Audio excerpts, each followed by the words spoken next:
শুভ সকাল বন্ধুরা, কেমন আছো সবাই? মনির সংসারে আরেকটি নতুন ব্লগে সকলকে স্বাগত জানাই। আজকের দিনটা হচ্ছে সোমবার, আর এখন ঘড়ির কাঁটায় সকাল 9টা বাজে। এখন থেকে আজকের ব্লগটি আমি শুরু করলাম। আজকে সোমবার, আর আজকের দিনটা ছিল হচ্ছে নীলষষ্ঠীর দিন।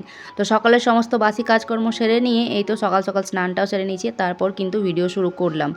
তো কয়েকদিন হচ্ছে তোমাদেরকে ঠিকঠাক ভিডিও দেওয়া হচ্ছে না, আসলে মন মেজাজটা ঠিক লাগছে না। ভিডিওতে না রয়েছে কোনো লাইক, না আছে কোনো কমেন্ট, আর সাবস্ক্রাইব তো কোনো বলাই হোক, কিছু আর বলার নেই।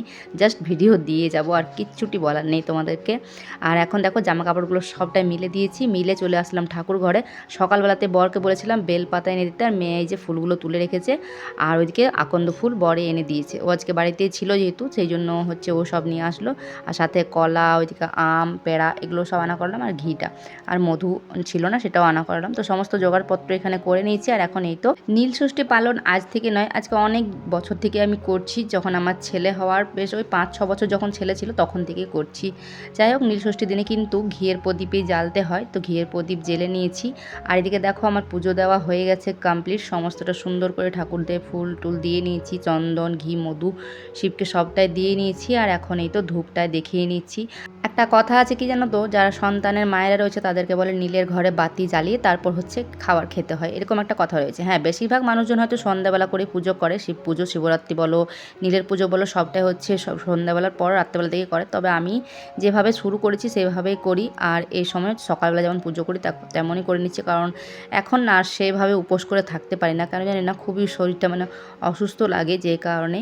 তো পুজোটা দিয়ে নিয়েছি। আর এই নীলের ঘরে প্রদীপ দেওয়া নিয়ে বলে যে সারা রাত নাকি প্রদীপ জাগিয়ে রাখতে হয়, তবে সারা রাত থাকে না। আসল কথা হলো প্রদীপটা আমার একটা বড় প্রদীপ কেনা রয়েছে জানো তো, পাথরের, কিন্তু ওটা আমি কিনেছিলাম যে সারা রাত যাতে থাকে প্রদীপ জ্বালানো, সেই জন্য অনেক ওই প্রদীপটাতে আসলে অনেকটা মানে ঘি বলো বা তেলে তো প্রদীপ জ্বালায় না, ঘিয়ের প্রদীপে জ্বালানো হয় যেহেতু, তাই অনেকটা ঘি যাতে ওটাতে থাকে। তবে জ্বালিয়েছিলাম 2-1 বার, কিন্তু ঠিকঠাক তাও মানে জ্বলে থাকেনি। যাই হোক বন্ধুরা, পুজো দেওয়া কমপ্লিট করে একটু প্রসাদ দিয়ে জল খেলাম। আর সকালে যেহেতু আজকে চা খাইনি, তো তাই আর কি একটু চা খেলাম, কারণ সকালবেলাতে চা একবার না খেলে না আমার ভালো লাগে না। বিকাল দিকে চা না হলেও চলবে, কিন্তু সকালবেলা একবার চা খেতে হয়। তো আজকে তো আমি মানে পুজো করার আগে চাও খাইনি, তাই এখন হচ্ছে একটু চা খেলাম।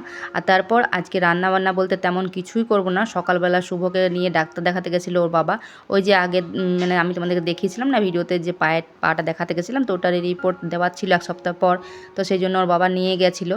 তো শুভ হচ্ছে ওই দিক থেকে গেল হচ্ছে মামা বাড়ি, ডাক্তার দেখানো হয়ে গেল, তারপর মা বাবা এক জায়গায় যাবে হচ্ছে বাইরে, যে কারণে বললো যে আয় তাহলে তুইও যাবি আমাদের সাথে। তো ওর জন্য ও চলে গেল। ওর বাবা অর্ধেক রাস্তা পর্যন্ত করে দিল, তারপর অটোতে করে চলে গেছে মামা বাড়ি। তাই আজকে হচ্ছে ওই যে বর রয়েছে আর মেয়ে, দুজনের জন্য রান্না। আমি তো আজকে ভাত খাবো না, তো যে কারণে ভাত করলাম আর ঘুগনি বানালাম। ঘুগনিটা নিরামিষ বানালাম, ওটা হচ্ছে আমার খাওয়া হবে। আর তার সাথে ওদেরও হয়ে যাবে। আর সবজিপাতি আজকে আর কিছু বানালাম না, কারণ কালকে যে এঁচোড়ের তরকারি করেছিলাম, ওই এঁচোড়ের তরকারিটা রয়েছে, ওটা হচ্ছে বরের হয়ে যাবে। তিথি তো খেতে চায় না। আর তারপর গ্যাস ট্যাস সুন্দর করে পরিষ্কার পরিচ্ছন্ন করে নিয়ে এখন আমি তিথিকে বললাম 1 প্যাকেট সুজি আনতে, কারণ আমি তো কিচ্ছু খাইনি, ওই চাটুকুই খেয়েছি। তো আর একটু হচ্ছে কলা খেয়েছিলাম একটা, তো বললাম একটু সুজি বানাই। তো এই যে সুজিটা বানালাম, সুজিটা বানিয়ে ঠান্ডা হতে দিলাম, অল্প একটু খাবো আর কি আমি একটু পরে। তো খেয়ে নিয়েছি। আর তারপর বর আসলো, ও স্নান টান করে নিয়ে ওকে খেতে দিলাম। তিথির তো আগেই খাওয়া হয়ে গেছিলো, বাসন টাসন ধুয়ে আর করে তারপর এখন বেরিয়ে পড়েছি এই ভর দুপুরে মানে এখন দুপুর 2:30টা বাজে। তো যখনই আমাকে ব্যাংকের কোনো কাজে যেতে হয় তখনই আমাকে এই সময়টাতেই যেতে হয়, কিচ্ছু করার নেই। একদম সকালবেলা যখন মানে ব্যাংকের টাইমটাই এরকম, 10টার এদিকে তো হবে না, আর এদিকে হচ্ছে 4টার সময় বন্ধ হয়ে যাবে, যে কারণে কোনো কাজ থাকলে তো আসতেই হবে। তো এখন চলে এসেছি এই যে ব্যাংকের কাজে, মানে দরকার রয়েছে তাই। তো যাই হোক, চলো এখন কাজটা ব্যাংকের সেরে আসি। আর এই যে দেখছো এই দরজাটা, এটা হচ্ছে আমার বোনের বাড়ির দরজা। তো বোনের বাড়ি এই পাশে, আর ব্যাংকটা রয়েছে ওর অপোজিটে।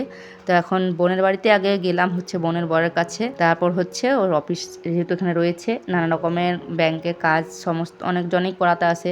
তো সেরকমই আর কি অফিসে যে খুলেছে, তারপর জেরক্স করা থাকে, প্রিন্ট আউট সমস্ত কিছু হয় এখানে। তো বোনের বরের না দুপুরে খাওয়া দাওয়া হয়নি, যে কারণে ও এখন গেল ভাত খাওয়া দাওয়া করতে ঘরেতে। আর আমরা এখানে বললাম বসি, এখানেও হচ্ছে কেউ যেহেতু নেই, বোন গেছে খেতে দিতে। আর বোনেরও আজকে নীলের উপোস করেছে, ও নীল পুজো করে করেছে, ও কিছু খায়নি।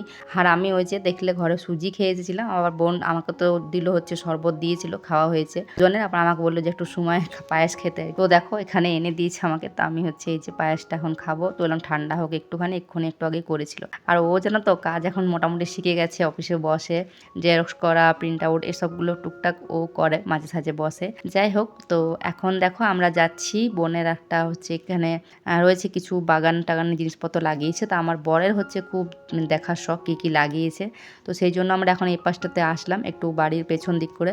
এখানে একটা শিব মন্দির রয়েছে, তো ওই শিব মন্দিরে বললাম প্রণাম করে নিই। তো শিব মন্দিরে মহাদেবকে প্রণাম করে, আর যেহেতু এখানে এখন মানে সব কি গান টান চলছে আর কি, আজকে যেহেতু নীলের পুজো রয়েছে সেই কারণে। আর এখন এই তো দেখো বোনের এই যে এই বাড়িটা এসে আসলাম হচ্ছে দেখতে। তো এসেই দেখি যে ছেলেগুলো আবার সাইকেল নিয়ে এসেছে, দুজনে, ওরা দু ভাই বোন, বোনের ছেলে মেয়ে। আর দেখো অনেক কিছু সবজিপাতি লাগিয়েছে, ফুলের গাছ রয়েছে, কলা গাছ রয়েছে, এখানে একটা দেখছি কুমড়ো ধরেছে, হ্যাঁ দু কাঁদি মতো কলা ধরে রয়েছে। আর সব থেকে আমি যেটা দেখে অবাক লাগলো সেটা হচ্ছে আমটা, এইটুকু গাছটাতে আম ধরেছে। এটা আসলে কলম করা গাছ। আমার মানে বোনের বর বলছে ওই যে গাছটা কিনে এনেছিলাম একটা গাছ, ওই গাছটাই। তো আমগুলো দেখে আমি অবাক হয়ে গেলাম, মানে ভালোই আম ধরেছে গাছটাতে। আবার ওই পাশে একটা আম গাছ রয়েছে, ওটা তো ধরেছে, তবে ওইটা বলছে যে এই কলা গাছটার পাশেই ছিল। তবে এইটা বলছে যে এরকম মানে সে আম খেয়ে আঁটি ফেলে দেয়, সেরকম মানে আম গাছ হয়েছিল।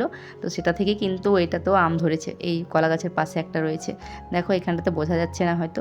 তো যাই হোক, এই যে আমার পিছনটাতেই ওখানেও আম ধরেছে, ভালোই ধরেছে, মানে গাছের মানে আম ঠিকই ধরেছে। আর এখানেও দেখো গাছের মানে আম ঠিক ধরেছে। আম গাছে বেশিরভাগ দেখবে কিন্তু খুব বড় বড় গাছেই আম বেশি হয়, কিন্তু এত ছোটোর মধ্যে বেশ ভালোই আম ধরেছে।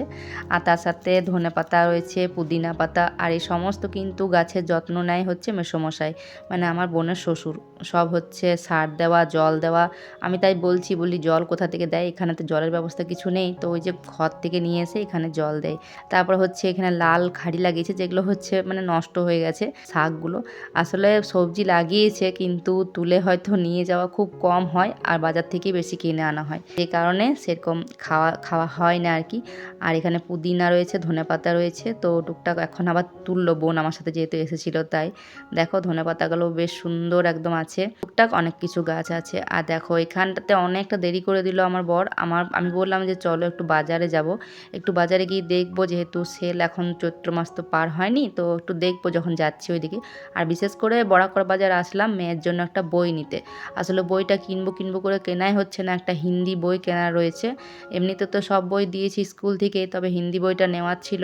তবে ভেবেছিলাম সেকেন্ড হ্যান্ড কিনবো, কিন্তু সেরকম পেলাম না।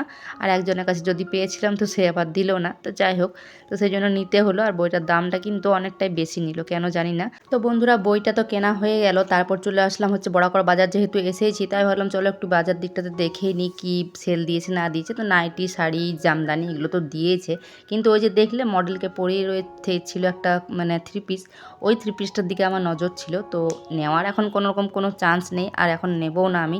আর আমি দোকান থেকে বাজার এখন কমই করি, আর 4-5 বছর থেকে আমি লাইভ থেকেই হচ্ছে বাজার করি, আর ওটাই আমার বেশি ভালো লাগে। মনের মতো একটা কালার পাই, মনের মতো ডিজাইন বলো যেটাই বলো, দামটাও কিন্তু একটু কম থাকে, কারণ ওই 3 পিসটার দামটা আমার জানা ছিল যে কত দাম, তো ওটার দাম বললো 1500 টাকা, আর একটু হলেও কিন্তু কম থাকে লাইভে। যাই হোক, ওইদিকে বর হচ্ছে একটা প্যান্ট নেওয়ার ছিল ওর, তো প্যান্টটাই নিল হচ্ছে ওই যে কলকাতা বাজারে গেছিলাম, তো ওখানেও ভাবলাম কিছু কম সম কিছু থাকবে, যেহেতু কিছু তেমন কিছু নেওয়ার ছিল না, কারণ এই সবে পুরী থেকে ঘুরে আসলাম, এখন তেমন কিছুই বাজার করার ছিল না। শুধুমাত্র বরের যেহেতু ডিউটি যাওয়ার প্যান্টগুলো সব খারাপ হয়ে গেছে, তাই একটু কম দামের মধ্যে একটা ওই 400 টাকার মধ্যে একটা প্যান্ট পেলো, তো ওটাই হচ্ছে নিয়ে, আর তারপর গরম গরম রসগোল্লা নিয়ে চলে আসলাম।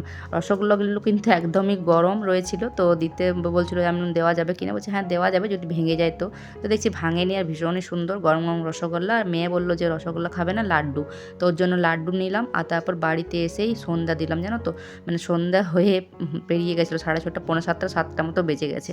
তো তখন হচ্ছে এসে সন্ধ্যা দিলাম, প্রথমে সন্ধ্যা দিয়ে একটুখানি বসলাম, আর সারাটা দুপুর ওইদিকে পেরিয়ে গেল। তারপর কয়েকটা লুচি বানালাম, আর এখন এই তো রাত্রেবেলা খাওয়া দাওয়া করবো, লুচি, রসগোল্লা আর ঘুগনিটা সকালে দুপুরে বানিয়েছিলাম। তো চলো বন্ধুরা, আজকের ব্লগটা কেমন লাগলো অবশ্যই কিন্তু জানিও, কমেন্ট করে একটা ছোট্ট লাইক করে দিও। তোমরা কেউ লাইক করছো না, কেউ কমেন্ট করছো না, আমার একদমই ভালো লাগছে না। তো চলো আজকের মতো আসি, টাটা।